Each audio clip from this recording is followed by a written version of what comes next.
Time Sport, le ras-le-bol. C'est chaud pour Michel Platini. C'est chaud aussi pour les personnes concernant cette VAR. Et oui, la VAR est une belle merde, si je peux m'exprimer ainsi, sur l'antenne de Beurre FM. Tiens. Hervé. Moi, j'entends beaucoup de consultants et autres observateurs du football dire que la VAR c'est nul, dire que la VAR tue l'essence du football. Mais moi, j'aimerais juste rappeler, la plupart de ces personnes sont les mêmes personnes qui criaient à l'injustice en 82 après l'attentat de Schumacher sur Battiston. Ce sont les mêmes personnes qui se sont offusquées en 90 après la main de Vata.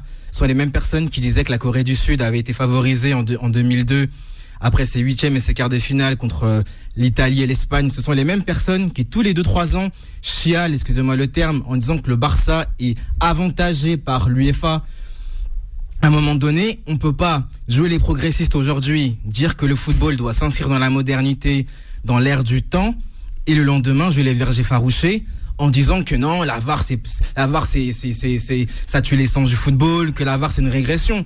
Non, je pense que comme l'a dit à juste titre Saliou, c'est pas l'outil VAR qui est problématique, c'est la façon dont la VAR est utilisée. C'est pas, moi je trouve ça quand même incroyable. On est le seul sport qui soulève autant dont l'utilisation de l'assistance vidéo soulève autant de controverses.